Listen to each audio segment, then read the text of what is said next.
जाने जिगर जाने मन, मुझको है तेरी कसम, तू मेरी जिंदगी है। जैसा कहते हैं कि सफलता को कभी सिर पर नहीं चढ़ाना चाहिए, क्योंकि किस्मत जब पलटी मारती है तो संभलने तक का मौका नहीं मिलता। फिल्म आशिकी के एक्टर राहुल रॉय को कौन नहीं जानता, जिसने अपनी डेब्यू फिल्म से ही आमिर खान, शाहरुख खान और सलमान खान के पूरे फिल्मी कैरियर को हिला दिया था और लोगों ने उन्हें देखकर कहा था, ना कोई दूसरा राहुल रॉय हुआ है और ना कभी होगा। पहली ही फिल्म से उसने वह सफलता देखी कि पूरे 1 साल तक सिर्फ उसकी फिल्म के 9 को लोगों ने रिपीट पर बजाया और उसे आशिकी बॉय कहा जाने लगा। उन्हें एक साथ 60 फिल्मों का ऑफर मिला, लेकिन ऐसा क्या हुआ कि रातों रात का उसका स्टारडम आसमान से जमीन पर आ गया? क्यों जिसने उसे हीरो बनाया उसी ने उसे जीरो भी बना दिया? क्यों खुद की मां के साथ उनके संबंधों की अफवाह उड़ी और लोगों ने उन्हें इंसानियत के नाम पर कलंक तक कह दिया था? जानेंगे और भी बहुत कुछ, तो चलिए शुरू करते हैं। राहुल रॉय का जन्म 9 फरवरी 1968 को बंबई में हुआ था। इनके पिता का नाम दीपक रॉय और मां का नाम इंदिरा रॉय था। उनकी मां मैगजीन में आर्टिकल लिखा करती थी राहुल रॉय की बचपन से फिल्मों में तो कुछ खास दिलचस्पी नहीं थी, लेकिन वह एक मॉडल बनना चाहते थे। अपने कॉलेज के दिनों से ही उन्होंने पढ़ाई को बीच में छोड़ दिया और मॉडलिंग में अपना कैरियर बनाने के लिए वह निकल पड़े। उनकी मां ने एक आर्टिकल लिखा जो रातों रात वायरल हो गया। हर किसी ने उस आर्टिकल की तारीफ की। जब महेश भट्ट ने वह आर्टिकल पढ़ा तो उन्होंने तुरंत इंदिरा से मिलने का मन बना लिया और महेश भट्ट के साथ इंदिरा रॉय की 20 मिनट की मीटिंग में इंदिरा रॉय ने उन्हें अपने बेटे राहुल रॉय की तस्वीर दिखाई और महेश भट्ट ने वादा कर दिया कि वह उन्हें अपनी फिल्मों में जरूर लेंगे। उसके बाद उन्होंने राहुल रॉय को अपने घर बुलाया और फिल्म की एक लाइन में कहानी सुनाई और सिर्फ 4 से 5 मिनट की मुलाकात के बाद ही राहुल रॉय ने फिल्म के लिए हां कर दी, क्योंकि उनकी मां ने कहा था कि यह मौका हाथ से नहीं जाना चाहिए। और इस तरह राहुल रॉय को फिल्म आशिकी मिल गई। राहुल रॉय की पहली फिल्म महेश भट्ट ने अनु अग्रवाल और राहुल रॉय दोनों नए चेहरों को लेकर फिल्म बनाने की सोची थी और इस फिल्म ने रिलीज होते ही कई बड़े रिकॉर्ड तोड़ दिए। फिल्म इतनी बड़ी हिट हुई कि इस फिल्म में काम करने वाले छोटे से छोटे एक्टर की भी जिंदगी बदल गई और उस दौर में सबसे ज्यादा कमाई करने वाली फिल्म बनी। राहुल रॉय हाथ में गिटार लिए हुए गाते हुए पर्दे पर आए तो लोगों ने सिक्के बरसाना शुरू कर दिए। बस सनम चाहिए आशिक के लिए लोगों के दिलों में बसती चली गई। फिल्म के गाने जाने, जिगर जाने, मन मुझको है तेरी कसम, धीरे धीरे से मेरी जिंदगी में आना, इस फिल्म के इस गानों ने पूरे देश को आशिक नजर के सामने जिगर के पास दिया और आशिकी ने राहुल रॉय को रातों रात सुपरस्टार बना दिया। इस फिल्म का हर गाना लोगों के दिलों में बसता चला गया। आशिकी 6 महीनों तक थिएटर में लगी रही और राहुल रॉय रातों रात सुपरस्टार बन गए। राहुल रॉय को उस फिल्म के लिए केवल 10,000 मिले थे और रातों रात राहुल रॉय की किस्मत ऐसी पलटी कि बड़े बड़े फिल्म निर्देशक उनके घर पर लाइन लगाने लगे। हर कोई राहुल रॉय के साथ काम करना चाहता था। राहुल रॉय नए थे और उनके लिए यह स्टारडम किसी सपने से कम नहीं था। उन्हें एक साथ 60 फिल्मों के ऑफर मिले और राहुल रॉय ने उनमें से 4 फिल्में साइन की थीं। उन्होंने इतनी सारी फिल्में इसलिए साइन की ताकि उन्हें घर पर खाली न बैठना पड़े, क्योंकि आशिकी हिट होने के बाद भी 6 महीने तक वह घर पर बैठे रहे और उन्हें कोई भी फिल्म नहीं मिली थी जिससे वह घबरा गए थे। और एक साथ इतनी फिल्में साइन करके उन्होंने ऐसा रिकॉर्ड बनाया जो आज तक नहीं टूटा। आशिकी की जबरदस्त सफलता के बाद 1992 में वह फिल्म सपने साजन की करिश्मा कपूर के साथ नजर आए। इस कभी भूला कभी याद किया फिल्म ने भी काफी शोहरत बटोरी। इसके गाने भी काफी हिट हुए। मोहत दुआर सपने साजन के 99 में वह फिर तेरी कहानी याद आई में महेश भट्ट की बेटी पूजा भट्ट के साथ दिखाई दिए। तेरे दर पर सनम चले आए। और इस फिल्म में उन्होंने एक फिल्म निर्देशक की भूमिका निभाई। कहते हैं कि यह महेश भट्ट की खुद की कहानी थी और इस फिल्म में महेश भट्ट और प्रवीण बॉबी की लव लाइफ को दिखाया गया था। महेश भट्ट ने अपनी ही फिल्म से अपनी ही कहानी को अपने अनुसार दिखाया ताकि वह दुनिया को दिखा सके कि वह कितने 6 इंसान थे और प्रवीण बॉबी सच में पागल थी। इसके बाद राहुल रॉय ने फिल्म जानम में काम किया और इस फिल्म के गानों को लोगों ने भी खूब पसंद किया। मेरे दिल का पता तुम्हें किसने दिया। राहुल रॉय की फिल्मों में ज्यादा लोग उनके गानों को पसंद करते थे। उनकी फिल्म में जो गाने होते थे उन्हीं की बदौलत राहुल सुपरस्टार बने थे। लेकिन लगातार फिल्म के बाद भी उन्हें वह कामयाबी नहीं मिली जो उनकी डेब्यू फिल्म से उन्होंने हासिल की थी, और लगातार उनकी फिल्में फ्लॉप होने लगीं और वह परेशान होने लगे। और इसी समय महेश भट्ट उनके करियर के लिए फिर से सेवियर बनकर आए। उन्होंने जुनून बनाने का फैसला किया और राहुल रॉय को कास्ट किया, जिसने उनके करियर को एक बार फिर से डूबने से बचा लिया।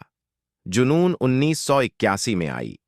यह एक Hollywood film an American werewolf in London का रिमेक थी, जिसमें राहुल रॉय इंसान से बाघ बन जाते थे। जुनून फिल्म उस समय इस तरह की बनने वाली भारत की पहली फिल्म थी। राहुल रॉय इंसान से बाघ बनने का सीन आज भी लोगों को दिलचस्प लगता है और हर किसी ने इस फिल्म को देखा और राहुल रॉय के फैन हो गए। राहुल रॉय ने उस समय सभी बड़ी एक्टर्स के साथ काम किया, जिसमें श्रीदेवी, करिश्मा कपूर, शिल्पा शेट्टी, रवीना टंडन, पूजा भाट जैसी हीरोइनों के साथ उन्होंने धड़ाधड़ फिल्में की। राहुल रॉय उस समय हर लड़की की पहली पसंद बन चुके थे और यही कारण था कि जो भी एक्ट्रेस उनके साथ काम करना चाहती थी उनके प्यार में पड़ जाती थी। महेश भट्ट की बेटी पूजा भट्ट ने उनके साथ कई फिल्मों में काम किया, जिसमें फिर तेरी कहानी याद आई, जुनून और जानम जैसी फिल्में शामिल रहीं। इन्हीं फिल्मों के दौरान दोनों करीब आ गए और दोनों के प्यार की सुर्खियां बॉलीवुड में गुजरने लगीं। लेकिन बहुत जल्द पूजा का राहुल रॉय से मन भर गया। उसने राहुल रॉय को छोड़ दिया। इसके बाद मनीषा कोइराला ने राहुल रॉय के साथ मजेदार जैसी फिल्मों में काम किया और वह भी राहुल रॉय को अपना दिल दे बैठी। मनीषा उस समय ऐसी हीरोइन थी जो हर फिल्म में अपने हीरो के प्यार में पड़ जाती थी। प्यार में बहुत जल्दी पड़ने के कारण वह राहुल रॉय से भी दूर हो गई। इसके बाद राहुल रॉय का नाम रवीना टंडन से भी जुड़ा, मॉडल से हीरोइन बनी। सुमन रंगनाथम के साथ भी राहुल रॉय का लंबा रिलेशनशिप चला, लेकिन आखिर में यहां भी राहुल की किस्मत ने उनका साथ नहीं दिया और इनके साथ भी उनका ब्रेकअप हो गया। राहुल रॉय लव लाइफ और फिल्मी कैरियर दोनों में फेल होने लगे। रातों रात सुपरस्टार बनने के बाद अचानक से वह अर्श से फर्श पर आ गए और उनकी एक के बाद एक फिल्में फ्लॉप होने लगीं और धीरे धीरे राहुल रॉय बर्बाद होने लगे। उनके बर्बाद होने के पीछे भी कई कारण थे। नंबर 1, पहली फिल्म सुपरहिट होने के बाद उन्हें एक साथ 60 फिल्में ऑफर हुई थीं। उनमें उन्होंने 49 फिल्में साइन की थीं और वह एक साथ 3-3 फिल्मों की शूटिंग करने लगे, जिसका असर यह हुआ कि उनकी तबीयत खराब रहने लगी और मजबूर होकर उन्होंने 23 फिल्में छोड़ दीं, जिससे डायरेक्टर उनसे नाराज हो गए और उन्होंने राहुल रॉय के साथ कभी ना काम करने की कसम खा ली। और वहीं दूसरी ओर उनकी लगातार 25 फिल्में फ्लॉप हो गई और उन्हें काम मिलना बंद हो गया। जल्दबाजी में फैसला लेना और हर बड़ी में फिल्में साइन करना उनकी सबसे बड़ी गलती मानी गई, जिसके चलते वह बर्बाद हो गए। नंबर 2, कहते हैं कि यश चोपड़ा ने उनकी फिल्म जुनून देखने के बाद उन्हीं को ध्यान में रखकर फिल्म डर की कहानी लिखी थी और वह चाहते थे कि इस फिल्म में सन की विलन का किरदार राहुल रॉय ही निभाए। लेकिन जब उन्होंने राहुल रॉय को फिल्म की कहानी सुनाई तो राहुल रॉय ने फिल्म करने से मना कर दिया और बाद में शाहरुख खान ने इस किरदार को निभाया और यह किरदार कल्ट बनकर शाहरुख रातों रात छा गए। राहुल रॉय को इस बात का बहुत अफसोस हुआ कि अगर वह फिल्म डर कर लेते तो उनका करियर बच सकता था। नंबर 3, एक फिल्म की शूटिंग के दौरान उनके साथ एक एक्सीडेंट हो गया। राहुल रॉय ने शराब एक आदमी के साथ खूब मारपीट की और अपनी गाड़ी से उसे कुचल दिया। उसकी हड्डियां टूट गईं और उस आदमी ने राहुल रॉय पर केस कर दिया और राहुल रॉय बुरी तरह से फंस गए। इस घटना के बाद राहुल रॉय की इमेज पर बहुत बुरा असर पड़ा और लोग उन्हें नापसंद करने लगे। नंबर 4, एक बार अपने दोस्तों के साथ पार्टी करने के लिए एक रेस्टोरेंट में गए हुए थे, जहां उनकी मां भी अपने कुछ दोस्तों के साथ पहुंची हुई थी। उन्होंने रॉय से साथ में डांस करने के लिए कहा। दोनों ने साथ में कपल डांस किया और शराब के नशे में दूध होकर वे शुद्ध पार्टी का मजा ले रहे। राज कोई समझना, इसके अगले ही दिन अखबार में खबर छप गई कि राहुल रॉय किसी उम्र दराज महिला के साथ रिलेशनशिप में है और वह दोनों एक साथ डांस करते हुए नजर आए। यह अफवाह आग की तरह बॉलीवुड में फैल गई और लोगों ने भी बातें बनाना शुरू कर दिया कि राहुल रॉय अपनी मां के साथ ही संबंधों में हैं। इस पर राहुल रॉय ने नाराजगी जाए और उन्होंने कहा था कि लोगों को कम से कम यह कंफर्म कर लेना चाहिए कि वह महिला कौन है, लेकिन उनके बयान से पहले ही यह आग की तरह बॉलीवुड में बात फैल गई और इसका उनकी इमेज पर काफी बुरा असर पड़ा और लोगों ने उन्हें बुरे परवरिश का बुरा नतीजा कहता दिया था और धीरे धीरे लोग उन्हें नापसंद करने लगे। नंबर 5, फिल्मों में अपना कैरियर ठीक ठाक ना चलते देखकर उन्होंने शादी करने का फैसला किया। इसके बाद सन 1998 में राहुल रॉय की मुलाकात राजलक्ष्मी खान विलकर से हुई। बाद 2000 में उन्होंने शादी कर ली और शादी के बाद वह ऑस्ट्रेलिया चले गए। इस वजह से बॉलीवुड में बने रहना उनके लिए थोड़ा मुश्किल हो गया और थोड़ा बहुत काम उन्हें मिल भी रहा था वह भी बंद हो गया और वह बॉलीवुड से एकदम दूर हो। इसके बाद राहुल रॉय ने फिल्म निर्माण में कदम रखा और उन्होंने अपनी खुद की कंपनी बनाई, राहुल रॉय प्रोडक्शन।